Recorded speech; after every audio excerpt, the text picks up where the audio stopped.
This program is designed to provide general information with regards to the subject matters covered. This information is given with the understanding that neither the hosts, guests, sponsors, or station are engaged in rendering any specific and personal, medical, financial, legal, counseling, professional service, or any advice. You should seek the services of competent professionals before applying or trying any suggested ideas.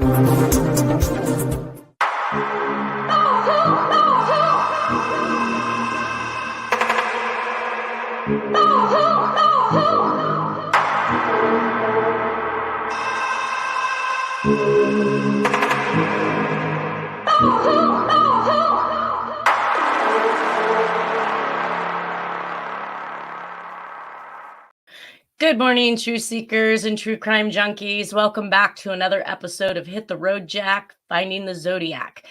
This week, we didn't, again, have very much going on in laundry and research since we're really just making our way through the handwriting. I did YouTube comments. However, I wasn't sure what language it was in order to Rosetta Stone it and try and figure out what they had to say. But I may work on that this week and see if I can't determine what that comment was. At any rate, we are going to just jump right back into the handwriting at this point. We're going to go full screen and we're halfway through. I'm very excited. So this week we can say we literally made it over the hump, and we're looking at the letter L today. As we go through all of these letters, you'll have time to stop and hopefully look at these. I guess you can see everything on there.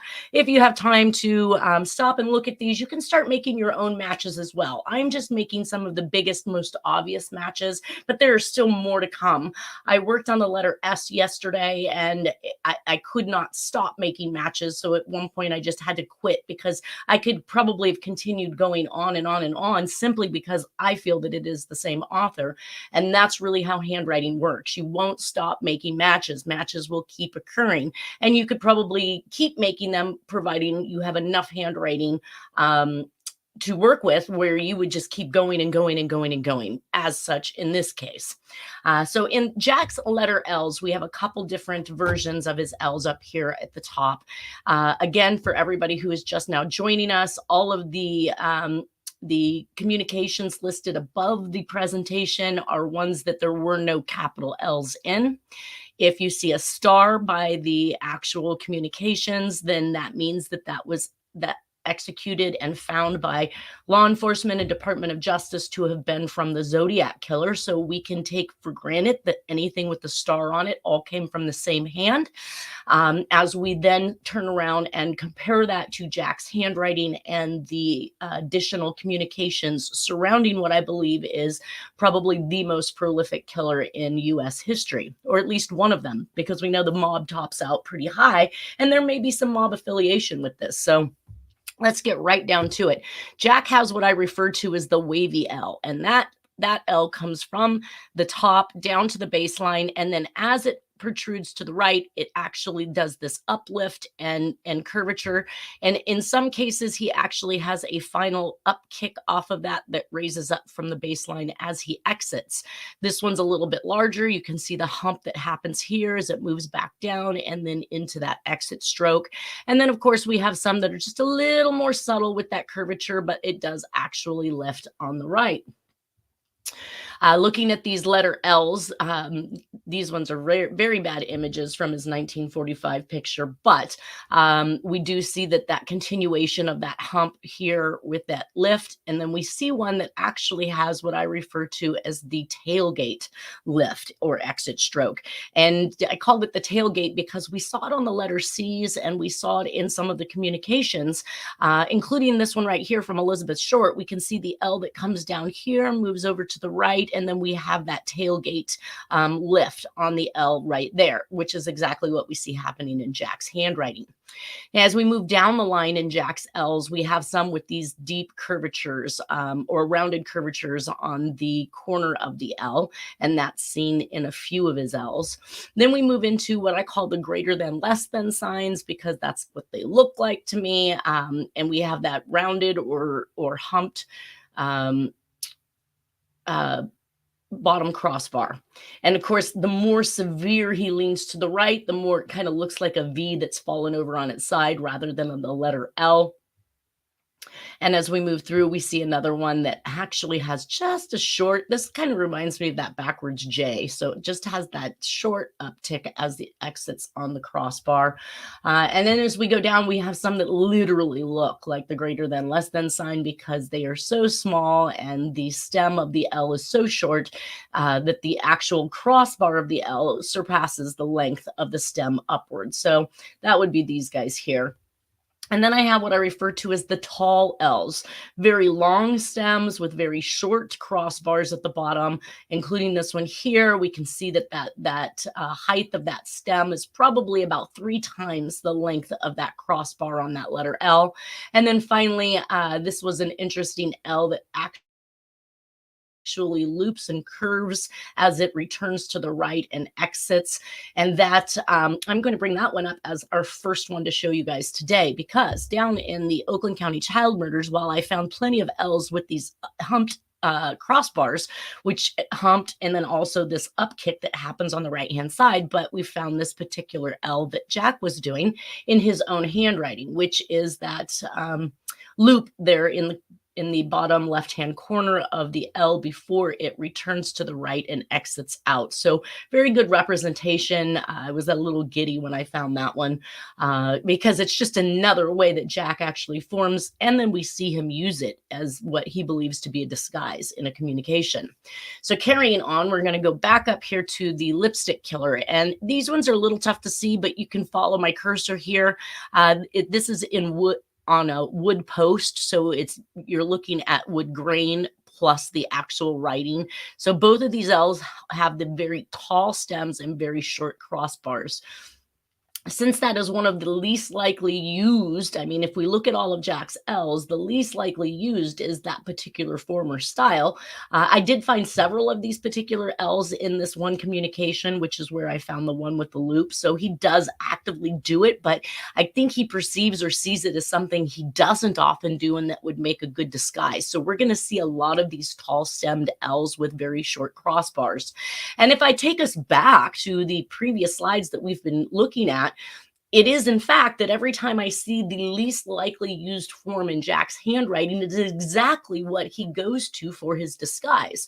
So if you guys remember, what I had said is that even though people think they're disguising their handwriting, they're using something that's in their arsenal, but it just might not be something they used that day or for quite some time, or they don't even realize they are actively using it. So they think that it's something different than what they actively use, and they end up using it in the disguise. So as we go back, if you guys go back and look at all the letters that we have gone through, you'll see that those disguised letters that we're seeing in the communications are really indicative of this pattern of the use of something they don't believe they often use, or that they believe they don't use, when in fact they do. It's just so rarely they're unaware of it. Either way, it's in the arsenal. Moving into the Elizabeth short, we have several of the shorter L's like we see over here in the right-hand side that makes it look more than less than or greater than sign. We did have and already talked about the tailgate lift on this particular L, and that's consistent with Jack's. These ones are a little bit blurry, so a little bit harder to tell, but as we move down the line, we start to see these ones with the curvature on the bottom left-hand corner, which is what we see in Jack's handwriting for sure.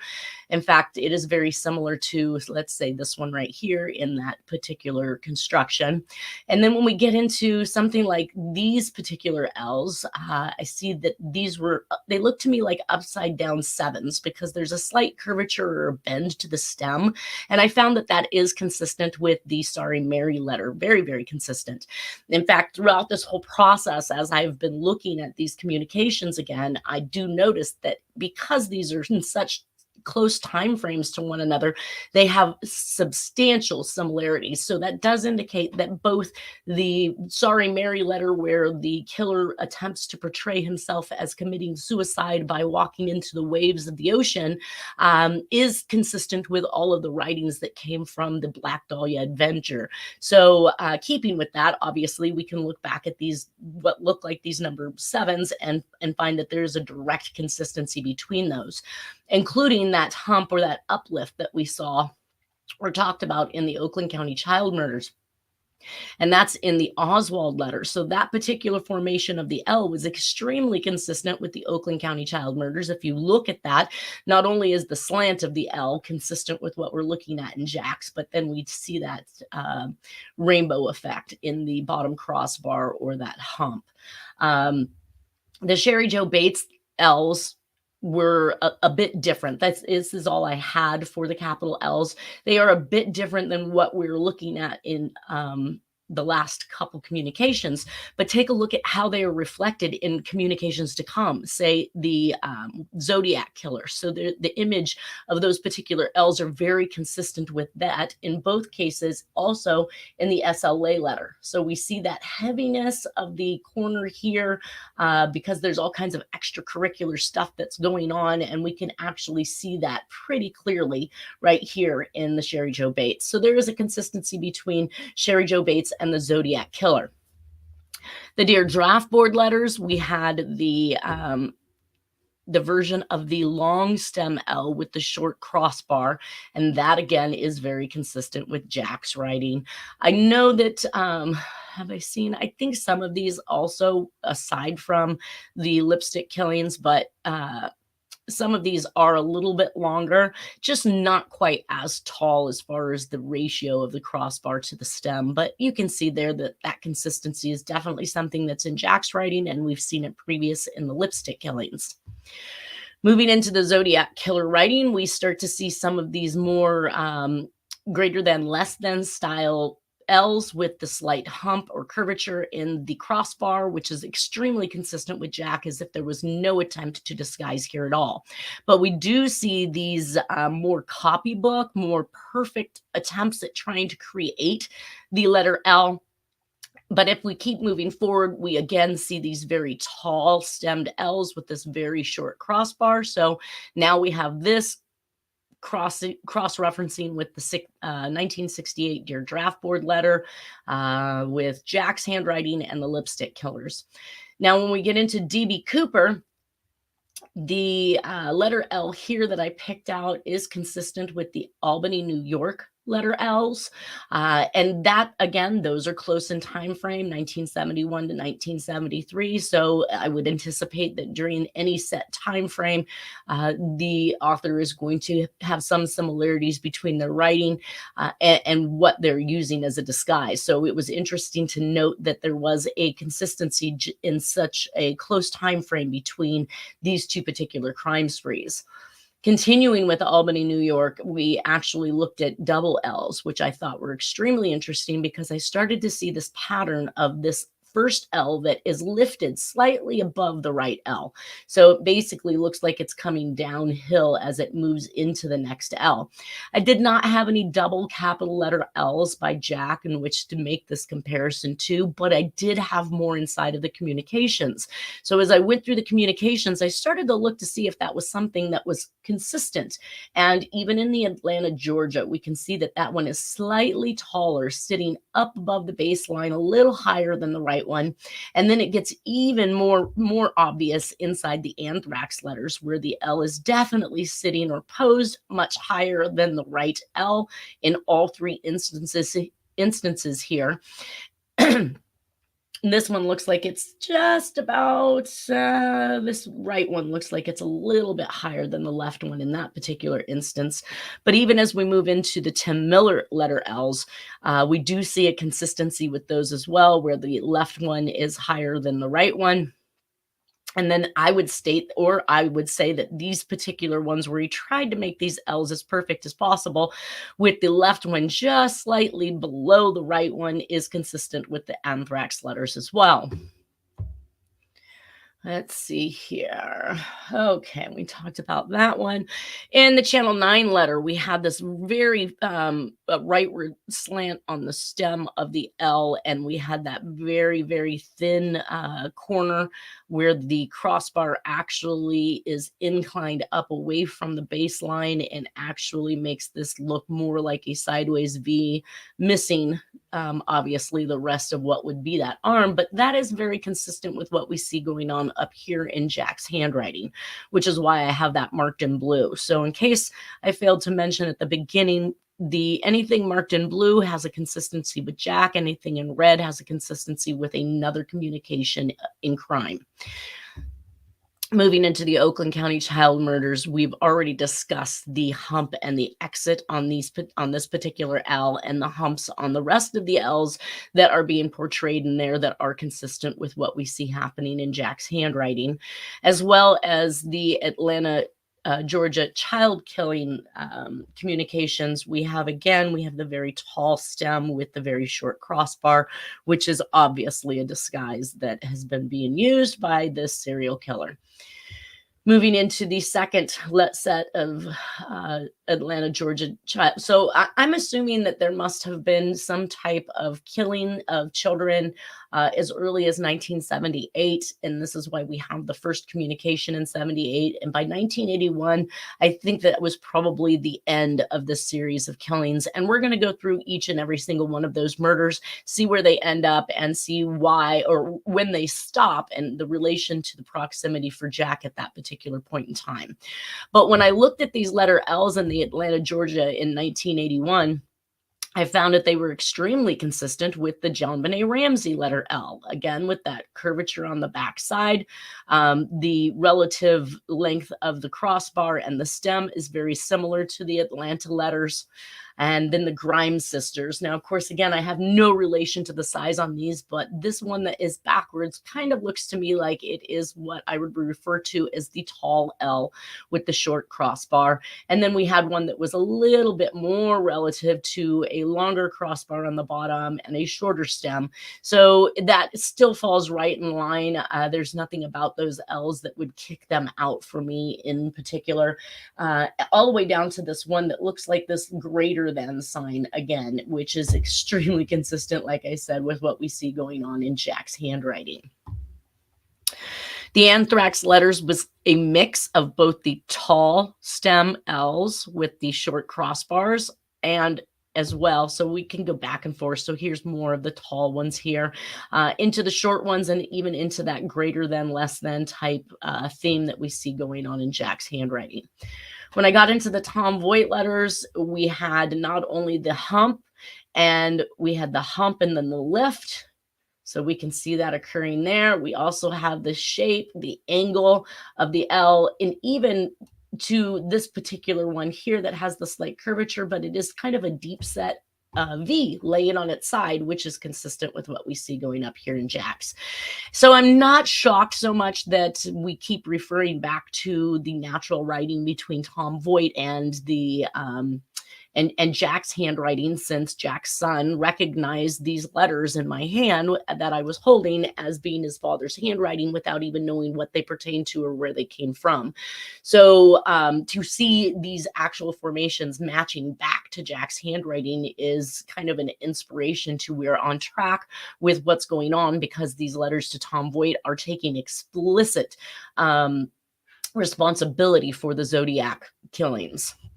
Now, down in the Tim Miller letters, we already talked about the consistency of the letter L's, with the first one being a tad bit higher than the right one. This one does show that opposite effect, but like I said, we saw that over here in the Anthrax letters. And then, of course, the final shape of this letter L with that rounded backside is consistent with what we were looking at in JonBenet Ramsey at the Atlanta murders. Let's see, is there any more of those? Slightly in the Albany, New York. There's a little bit of a rounded sensation or curvature there. All right, moving on to the lowercase L's. So I found, here is several of those lowercase L's with the short crossbars. And I placed all of these in the lowercase L's because these were actually found inside of lowercase printing, but they look like capital letter L's, at least with this exit stroke or this crossbar on the bottom. We do see some that have this actual tick mark that I pointed out that comes up. So it's not really quite as much of a bar or a purposeful stroke as it is a exit off of the L into the next letter. In Jack's letter L's, I was able to show that the left L in the double L's. And I only focused on double L's, really. I did pull out some single L's, but I didn't really find a whole heck of a lot for us to talk about other than that upkick that happens at the bottom we're going to talk about. And then, of course, the slant of it. But we know that slant is the easiest and first thing to change. So you're going to see some that slant a little bit to the left or straight up and down. But honestly speaking, we're going to discuss really not only the smaller left L in comparison to the right, but also just like the letter H, we have a wider disposition at the top than at the bottom. So it looks wider if you were to measure and compare the left to the right stem. We can see there how it starts a little wider at the top again, and as it moves down, it is thinner between the two stems at the bottom. So focusing pretty much on that, we already talked about the loop L that we had there. In the lipstick killer case, we had the, I think this is like the fish symbol type L's, or your cursive type L with the loop in it. I did see this happen one other time. That was in the Oakland County child murders. And in fact, when I compared or pitted that to the cursive letter L in the please from the lipstick killer, we found that the tenting that occurs here on the bottom is fairly similar as far as the depth is concerned, and where it actually leaves off and begins to curve out. And in fact, both of these cursive letter L's are found in the word please. I don't think that that's a coincidence by any means. So we seen these type of L's. We did have a couple single L's, and we had some very long skinny L's. So just the opposite of short L's. The disguise would obviously then be tall skinny L's. So I'm keeping an eye out for those in the communications as well. The Kern Werewolf Killer really actually had very, very short strokes, trying to keep them very uniform. We did have some longer L formations, pairs of L's that were coming, again, very thin and close together, which is just the opposite of the short, wider disposition of Jack's L's, but a perfect disguise if one was to attempt to adopt something different from what they're used to using. Now, I did see this particular formation of the L's, in which case we see this tremor all the way through the right-hand side of the L. And I did indicate before we shouldn't see tremor we shouldn't see tremor in downward strokes unless somebody is attempting to disguise their handwriting, or they're aged with some type of neurological dysfunction, which we're not finding in a serial killer's spree. But when I looked at the Atlanta, Georgia killer's writing and the JonBenet writing, again, we saw this attempt to create tremor on downward strokes, which again is not something you would typically see in normal natural handwriting. So I did chalk it up to the fact that we had the Kern letter from 1948, the Atlanta letter in 1981, and the JonBenet Ramsey letter in 1996, all using the attempt to disguise their letter L's by creating what appears to be tremors and downward strokes.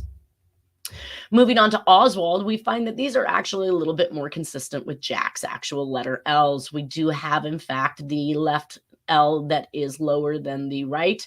We do have an approximate width between these that are more consistent with Jack's handwriting. They're a little further apart. So not necessarily, I would say, an attempt to disguise these letter L's in the Oswald letter. Moving into the Zodiac Killer, we start to see this slant, this very familiar right-hand slant. Again, the left side is shorter than the right side, and that is consistent with pretty much just about all of them. Some of them almost even, just a little bit taller, but then we get into these very close positioned ones, and then we have also the ones that get thinner at the bottom between the two stems while being wider at the top. And one final set of extremely long, skinny, closely placed L's, which are consistent with what we were looking at back in, let's see here, in Dear Draft Board and Lipstick Killer and the Werewolf Killer from Kern's letter. The DC Freeway Phantom, these ones are a bit, I don't want to say different in the sense that obviously if in the disguise of the Zodiac, we do find these particular constructions where the left stem is a little bit higher than the right stem, and just a smidge, not by much, would actually indicate that these are consistent with, in fact, the Zodiac Killer's attempts to disguise his letter L's. DB Cooper did not have any double L's, and we actually, or not DB Cooper, oh yeah, that is DB Cooper. Sorry, did not have any double letter L's, but what we're seeing here with this far leftward slant, the entire letter, and when we get to that, you'll get to see it is actually written with a hard slant, as if the individual had changed or turned the position of the paper in order to change the slant of the writing. So we're seeing something more to the left here, and again, that's the first thing somebody changes is slant. The Albany, New York, again, we have I'm not going to say tremorous, but wavy bars. They're not exactly as straight as we see some of the things that are being done. And in fact, I mean, Jack actually probably does have some wave to some of his bars anyways, so not terribly inconsistent, other than the fact that the left seems to protrude up fairly high in comparison. We get into the SLA, we see this short version again, short, wider version, very consistent with Jack's handwriting. The citizen letter, again, we have back and forth between closely placed and a little wider placed, but we do see the wider top of the stem, or the distance between the stems, and the thinner, closer bottom portion of the stems. The channel 9, these ones again, very consistent with Jack's handwriting. The red phantom, again, consistent. And I think I missed it. So the Fairfield letters up here that we were talking about, where it does appear as though the author attempted to make or create a very wide base between the stems, we've seen at the bottom here this upkick, or this uptick that's occurring at the bottom of the L's, which I had indicated already we'd be talking about, because it is definitely something that was happening in Jack's handwriting. And we are seeing it in the actual letters themselves. I'll try to remember to point those out so we don't have to continue back, but knowing obviously that, and so this curvature out where this actually occurs here is also something that we saw in other communications throughout. I did not mark this one up as much. I don't think I anticipated spending a lot of time, since you can kind of go back and look at these yourself. But Herb Kane, again, we have that wide base that's going on, very consistent with the SLA letters. Atlanta, Georgia did not have any double. Oh, I'm sorry. They did. They did in the second communication in 81, and we've already discussed that. The Sacramento letter, again, we have this more short L construction with the wider spacing between the two L's, which is considered or consistent with the SLA disguise. In the Scorpion letters, again, these ones are just more similar to Jack's in general. I mean, I look at this one with this very short left stem, and that's what we see happening up here in Jack's handwriting as well. We talked about that one. In here, in the JonBenet Ramsey, we actually see these L's with these crossbars. So even though they're written in the middle of lowercase writing, like the word, it looks like it was probably will, we see that he's used a crossbar on these L's, and that's extremely consistent with what we found in his own Jack's personal handwriting as well. We talked about that. Noting in Voinovich, the right hand, at least in one set, the right hand is slightly taller than the left stem of the double L's. We then have one that is a wider spacing between the stems and at the top, and a closer spacing between those L's at the bottom. Again, consistent. We do have the rightward slant. So even though we see he's kind of going back and forth in the slant on these double L's, we can see on the single L's, he is definitely moving to the right. In Tom Voigt's letters, we also seen, so what I was saying that was consistent with the L's in JonBenet Ramsey, with these tick marks that come off the right-hand side, or this curvature that occurs, and even these small crossbars at the bottom of the stems, was very, very apparent inside of the Tom Voigt's L's. We can see nearly every single first L has an actual uptick or a curvature of a exit stroke that is occurring, even to this very short stem that is moving off into the next letter, and that continues pretty much all the way through. We can see it right here again as well. We saw this happen on the letter I's. We saw it happen in the L's, especially up here in the Fairfield letters, and with that final one there occurring. Getting into the Tim Miller letter, where he attempted to be a little more strict. We still have some wavy bars. We have some L's that are taller, but we also have some that are shorter and wider apart. So again, the consistency is still there with the ruse of the attempted disguise. And in the Bruce Ivans, we are just right back to exactly what we see happening in Jack's handwriting. The left L is shorter, right L is longer, and we see that it is leaning to the right. So extremely consistent. The letter M. Oh my goodness. All right. So we had a lot of M's to deal with in Jack's writing, and I just kind of pulled a bunch of them out in order to be able to give you guys kind of an idea of how he forms his M's. One of the things that Jack does is that he has this right hump of the M that is protruding much taller. Again, moving in a rightward slant, but taller than the left hump of the M. He also completes his M in what I refer to as a 4-part construction. So we have the first leg on the left of the M that is not attached to the middle section. And we can see in a lot of cases that middle section is also not connected. So he is literally making this in 4 strokes, which takes a lot of time. It's kind of like a persona writing. But we also see the curvature or the roundedness in the first hump in comparison to the angularity of that jetting right hump. And then we get into what I refer to as the more angular M's, which he tends to bring that center section or the middle portion of the M straight back to the baseline. We can see that occurring in all of these M's to the left here. Also noting that a majority of these capital letter M's are actually found in lowercase printing. It is one of those letters that he uses in a capitalized form.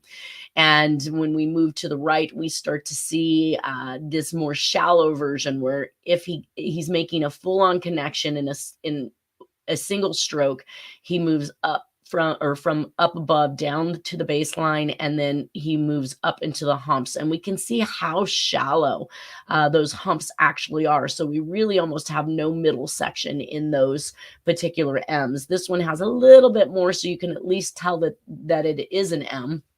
And moving into one final version of an M that I found in his writing, which was the double hump N in cursive formation. And I brought this one in because we actually see this in some of the communications.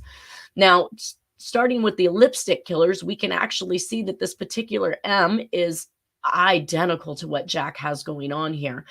Form, construction, shape, everything. So we have 4 separate strokes to actually make it. We have the right hump that sticks up much taller than the left hump. Again, something I find to be extremely consistent with, say, one of these M's over here. We also have the single stroke and, back. How dare you? The single stroke M that actually has the curved humps at the top, but we can see about the position that the middle section comes down to is really only about halfway. So Jack is going to want to stay away from bringing this middle section all the way down into the baseline. And that's kind of the persona that we started to get from some of these letters. And we're going to talk about what that is. As we go through here, we can see the Elizabeth Short M's are very consistent with the Sorry Mary M's. And we can also see that the Sorry Mary M's, again, are being created with separate strokes. And they have this curvature that happens on the inside of the middle section, where the top of the left hump meets down into the center of to the right hump. And that curvature actually can be seen in all of Jack's handwriting. We can see it right here. So every single one of his M's has this curvature that goes into the center of the M. We also have the short, squatty look that we're seeing in Jack's M's over here, along with the right hump being taller than the left hump. We see, again, the curvature that occurs in there. Now, the Channel 9 newsletter, which I just moved this one up to the top because I thought it was very worth showing or pitting itself against these other M's that we saw with Jack's, where it has a very shallow middle section. So those humps or that middle point of the M does not come back down to the baseline. It's extremely shallow, staying within probably a couple millimeters from the top of the humps. And in Sherry Jo Bates, this is where we started to see for the first time these capital N's that had this single construction, which is kind of just a curvature rather than a point for the middle section of the M. And it is very shallow. Again, if you look at it in comparison to the length of the stems, it is extremely shallow in proportion or ratio to that letter M. In the Dear Draft Board, we found that there was a consistency with, let's see here, this particular M that we have with this funky center, which is definitely made with a single stroke that actually points the middle section of the M back to the left here instead of to the right or straight down. But we actually saw that occurring up here in Jack's handwriting. So here's that single version stroke of that same type of movement that is occurring. And then this particular M to me was a lot more consistent with the single stroke M's that he has. Moving into the Zodiac Killer, we started again to see this one here is very consistent. Where did I see that? Okay, so this one is extremely consistent with the draft board in as far as the shape and the style, the very pointed right hump that is taller. And then we get into what I refer to again, these very long stems with the very short middle section of the M, which is sometimes created in a single stroke as we're seeing here. But that seems to become the ruse, actually, the disguised letter M that is being used. But we can clearly see that in some of these, like, so that's OC, we'll wait, we'll get to that one in a second. DB Cooper also chose to use the same style M as the Zodiac. I don't find that to be a coincidence at all, since I do believe that the DB Cooper letters were absolutely written by the Zodiac Killer, which in turn was written by Jack Tarrance.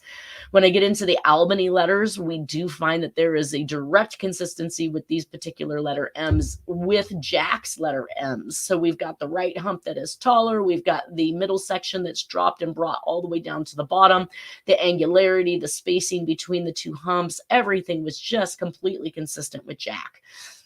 I do believe the Albany, New York letter, I do believe that they did believe that that letter also came from the Zodiac Killer. It was accompanied by a cipher, and it was predicting one of his next kills. And next is a huge theme in these. So I believe they did perk their ears up, and I do believe that they do believe that this letter was associated with the Zodiac killings.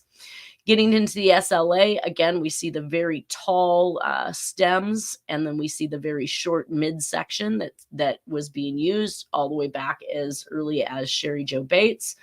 The Citizen letter, again, very consistent with the Albany letters, but even more so consistent with that of Jack's as well. So we have this first hump that is very thin. We have the second hump that is wide. And of course, we have the right hump that is sticking up taller than the left hump. The Channel 9 newsletter is the first time I start to see these single or double humped M's, which are literally more or less like a cursive style, but only 2 humps instead of 3. And we can see that it was actually used as well in the Sacramento letter. So that is why I brought that up, and I pulled this particular version of the M out of Jack's handwriting, because he actually uses this particular version. So not a strange thing. It is a least used. I mean, I only found it one time in his handwriting. I didn't continue looking after I found one. I just wanted to see if that was something that he did. And he in fact does. It's just less frequent than these other formations that he uses. This one was a little closer to that that style with without all the angularity that we're seeing in these others, but it is a double hump. And The Red Phantom clearly is using the same and attributed to the Zodiac Killer, the very long stems and the single stroke midsection with the right hump being taller than the left hump. Again, in consistency. The Oakland County child murders ended up using the double hump M, which some of them are very consistent. We can see that they attempted to change the slant. So sometimes the right hump is a tad bit taller. Sometimes the left hump is a little bit taller. But we can see there are some M's that are just dead on what's going on up there in Jack's handwriting, including these particular M's, which I found later. So these two M's I found in the Oakland County child murders. Amongst these M's here, we can see the 4-part construction, which is exactly what we see up here going on in Jack's handwriting, where he doesn't fully make those connections, but we see that the stems are still long and the shallowness of the midsection is still consistent. So even the Oakland County child murders is using a form that is consistent with what we saw in everything pretty much that we looked at, from Zodiac to Sherry Jo Bates to the D.B. Cooper letters. This seems to be the theme. Here is again that double hump M. And then the Atlanta, Georgia killer, we've got two different styles. So we've got one that has those curvatures, which I find are consistent with what I was saying up here in Jack's curvatures. When he doesn't use an angular version, he uses more of a curved hump. But this is very consistent. The 1978 Atlanta communication is very consistent with the 1973 Albany as far as shape, formation, the size of the humps, all of those things, which again are also consistent with the Sacramento letter. So taking that back, we also have that double hump M, which is more of a cursive formation that is consistent with the Channel 9 newsletters and the Oakland County child murders. The Christmas card, same formation as the Zodiac. The Scorpion letters, again, we have that very tall M with the midsection that is very shallow in comparison to the stems. The Scorpion letters are highly, highly consistent with what we see going on in the Zodiac Killer, the D.B. Cooper, the Tom Voight letters. Again, that consistency is there. And we keep seeing it happen. So we get over into the JonBenet Ramsey, and once again, we have very long stems and a very short midsection. Now, in the JonBenet Ramsey, at the very end of the communication, I found in the word common and in the word immediate, this small, short, fat M with the midsection that comes all the way down to the baseline, and it appears to be made in several strokes as indicated by some of these extracurricular pieces that we're seeing to the outside. Again, this is a letter I would love to get my hands on so that I can clearly see the construction, where the stops and starts are in this particular communication. But these letter M's right here in the JonBenet Ramsey note hit home deeply for me in the Jack handwriting, not only because they were using capital letter M's in the middle of lowercase printing, but the style of these M's are very consistent with these short and truncated M's that we see in Jack's handwriting. Voinovich, I did start to see some of that same very shallow midsection of the M with the longer stems, again in a single stroke, with the center portion of the M actually curving to the left, if you will. So it is definitely pointing more to the left than to the right. And that's what we were seeing up here with, let's see, the Zodiac Killer M's. Oh, I did it again. And when we get into the Anthrax M's, they are extremely consistent with the Atlanta, Georgia, the Albany, the Scorpion. Tom Voight's M's are very consistent as well, like I said, with the Scorpion letters. Let's see here. These are definitely more consistent with Jack's, where the midsection comes all the way down to the bottom. The right hump is taller on the right-hand side than the left hump.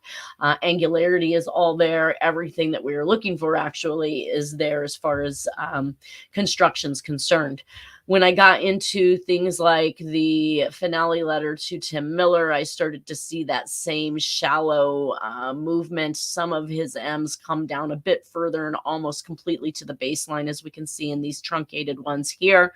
But we did see this particular formation, which is a three-part or two-part, should I say, constructed. The left hump is done in one stroke, and then the right one is kind of taken off at this odd point, but the right hump is still taller. And I actually found that that was something that Jack did. Let me see if I can find that up here.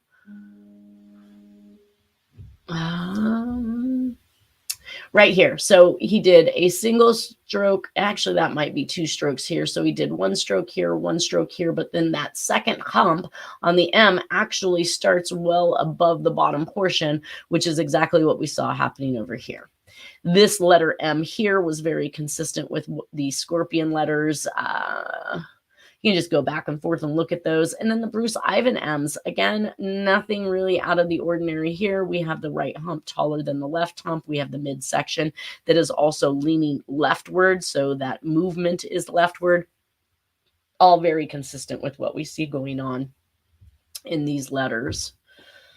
Now, the lowercase m's. Now, we already talked about Jack's lowercase m's because he typically does not use this normal standard, but he does use the double hump M. He uses actually also a double or triple hump M, as we're seeing here. I brought these in.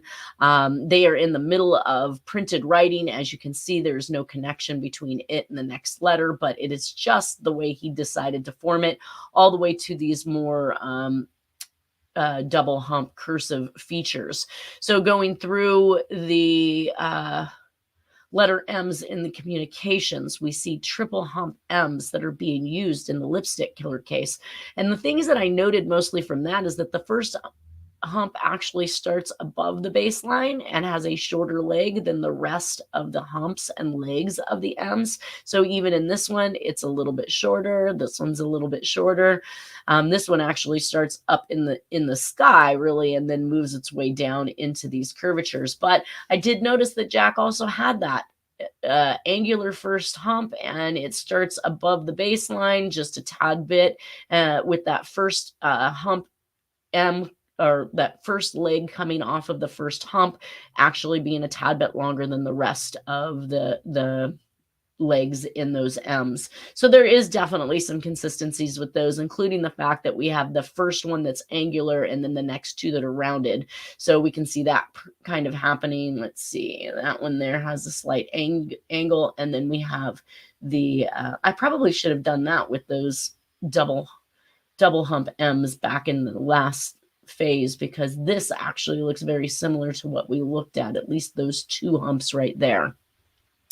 Sherry Jo Bates also used the 3-hump M. Again, I mean, come on, you guys. How often do serial killers all, decide to copy another serial killer's writing?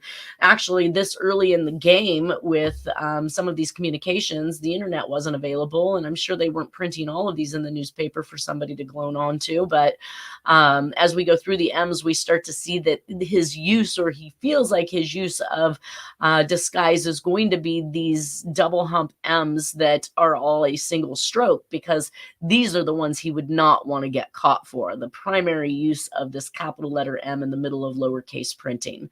So as we go through, we can just kind of see some of the things that are happening here. One of the things I started to point out in the M's, the R's, and the N's is this high entrance stroke or stem on the left-hand side that kind of sticks out and protrudes. We're going to be talking a lot about that, so I figured we'd just probably keep up to date on that one.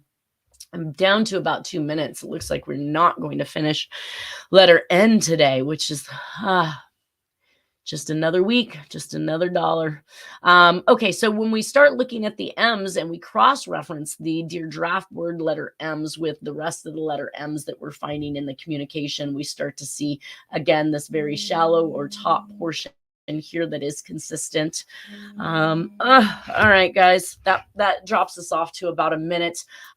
We will come back and pick up where we left off next week from this. I hope everybody has a wonderful weekend. I believe it is tax week, right? I think that we probably have till Monday, since tax day fell on Saturday. But everybody, happy taxes. We'll see you next Friday. And until then, Oh, have a great day.